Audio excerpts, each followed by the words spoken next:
Bonjour éclaireur Pro-Vérité, bonjour à tous mes condisciples de la classe éclaireur Pro-Vérité. Mon édito aujourd'hui a pour titre les Djoula-Djou.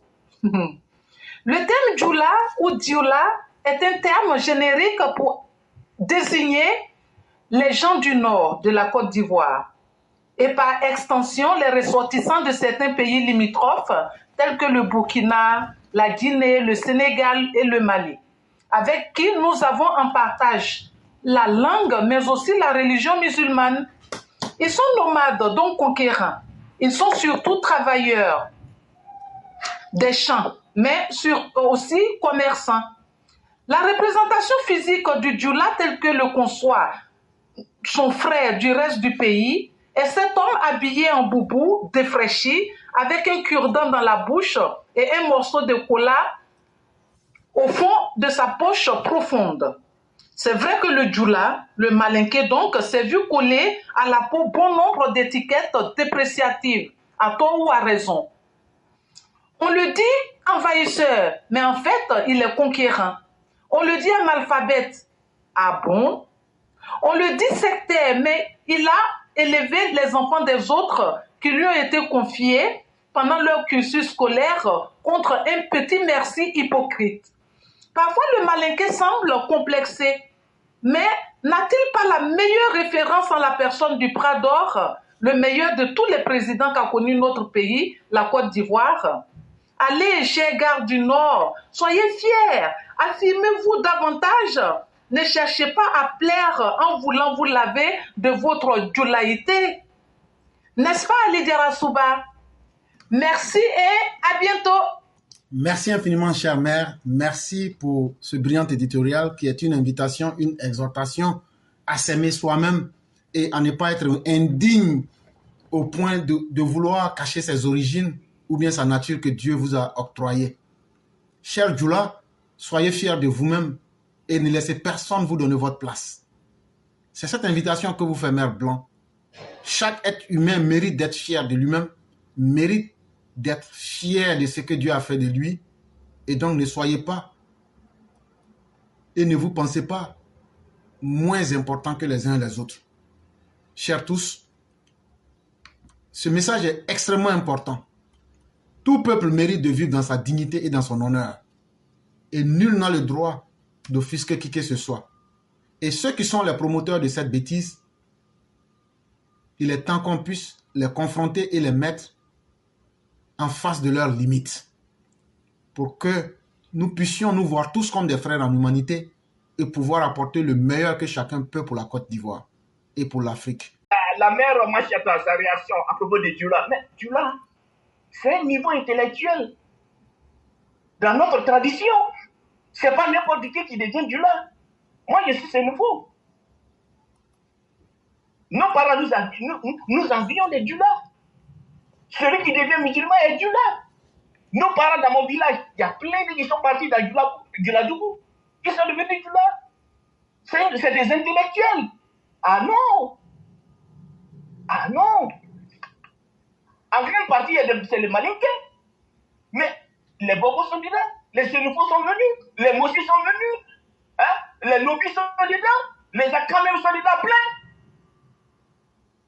Hein? C'est l'homme de la ville, ça. Hein? Vous remarquez quoi? C'est la première ville de la Côte d'Ivoire. C'est pourquoi on dit Djoula. Sinon, ce n'est pas autre connotation. Tout le monde est dedans. Quand on dit Djoula, tout le monde est dedans là-bas. À Congo, là. Il y a Akan dedans, il y a Sénégo dedans, il y a Malinké dedans. On est tous représentés dedans là-bas. C'est un niveau intellectuel très avancé. Tout le monde envoyait des enfants à Congo. Partout. Dabakala, Bondoukou. On se retrouvait tous là-bas à Congo là-bas. Et vous allez remarquer, notre langage en malinké, ça se ressemble. Rentrez un peu dans le Burkina, dans le sud du Burkina, jusqu'au Ghana. Quand on essaie de parler, on se retrouve en Djoula, en malinké parler, vous voyez que le langage se ressemble. Parce que nos limans qui sont venus nous convertir, bon, ils ont le même langage. Donc, on ne sait pas quand même, il ne faudrait pas qu'à ce stade-là, on soit frustré. Si tu es du là, moi je suis limite, tu peux m'appeler du là. C'est avec une fierté. Tout le monde connaît les Dula en Côte d'Ivoire. Ils ne sont pas des paresseux. Le Dula n'est pas, il n'est pas mendiant, il n'a pas la porte de quelqu'un pour manger. Il se bat. Hein?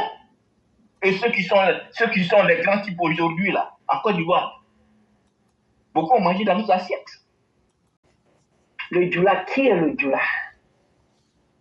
Le Dula, c'est cette personne qui a un cœur d'or. Le Dula, c'est cette personne très accueillante. Le Dula, c'est cette personne qui aime chercher l'argent. Le Dula, c'est cette personne qui aime travailler pour se nourrir. Donc, pourquoi ne pas être fier d'être Dula? Oui, nous acceptons, nous sommes Dula. Nous sommes Dula, nous sommes Dula. Tellement Dula est bon. Dieu même a mis Dula sur le pouvoir de Côte d'Ivoire. Tellement Dula est bon. Dieu même a fait que c'est Dula qui montre la différence dans le travail, le développement, la sécurité, la défense. C'est le Dula qui fait ça. Oui, quand vous voulez qu'on parle là, on va se dire les paix. Apprendre à laisser.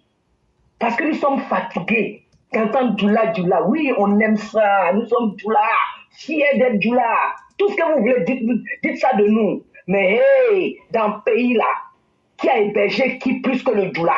Qui a nourri qui plus que le Dula? Qui a eu pitié de qui plus que le Dula? Sinon, hey, Dula qui a pris le pouvoir, il pourrait dire, hey, vengez-vous. Mais il a montré qu'il a un cœur d'or. Il n'est pas là pour ça. Il n'est pas là pour déchirer les liens entre les gens. Il n'est pas là pour déchirer les liens que lui-même il n'a pas créés et que c'est Dieu lui-même qui a créé. Oui, c'est le Dula qui fait ça. Oui, nous sommes fiers d'être Dula et nous serons fiers jusqu'à la fin de nos jours. Aujourd'hui, hey, vous asseyez, Dula est xénophobe. Ah, si Dula était xénophobe là, on n'a qu'à dire, c'est ce qu'on va vous dire. Mais nous sommes fiers d'être Dula. Ce Dula là, non, il n'y a pas son deux. Regardez la Côte d'Ivoire, qui fait ça? Qui a créé l'eau? Qui donne l'eau? C'est Dula. Qui donne courant? C'est Dula. Comme ça, vous voulez qu'on parle là, vous parlez. Vous avez compris? Vous qui n'avez encore rien compris là, c'est à vous là qu'il parle. Sinon le Dula là, il ne s'assoit pas pour dire j'ai faim. Quand vous regardez tous ceux qui crient pour dire on mange pas dans la Côte d'Ivoire là, vous voyez combien de Dula dedans? Le Dula peut te dire, ah, aujourd'hui est dur. Mais le Dula ne va jamais te dire j'ai faim. Parce que le Dula, il ne s'oublie pas, il n'oublie pas son ventre.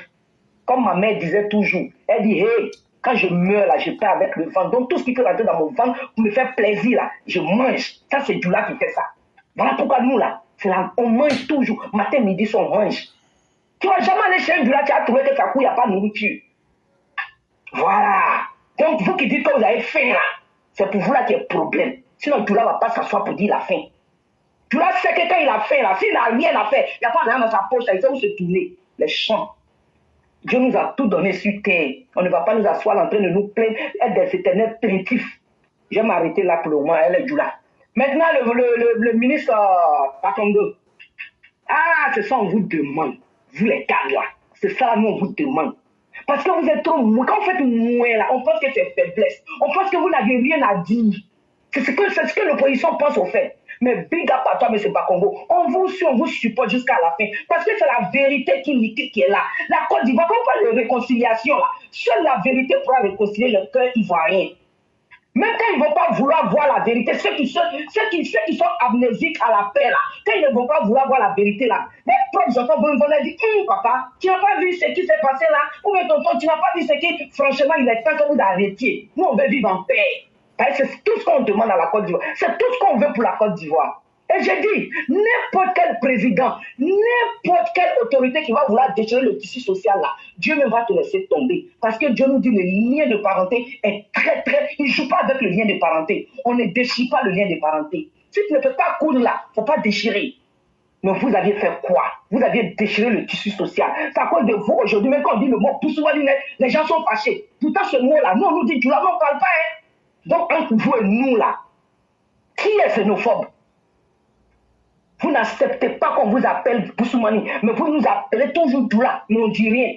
Même cet éternel incongru du militant RHDT là, même hier là, il nous a traité de Djoula encore sur TikTok.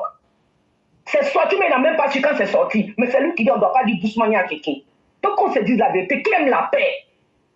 Qui aime la paix? Dites-nous. On a vraiment besoin de savoir. Mais l'éclairage, je vais m'arrêter là, comme tu dois aller au travail. Inch'Allah, dimanche TikTok, non. On va se trouver sur TikTok, Inch'Allah. Merci l'éclaireur. Et bon dimanche à tous, que Dieu nous garde. Amen. Vraiment, merci beaucoup. Nous vous souhaitons un excellent week-end avec toute la bonté divine. Merci. Je vous en prie.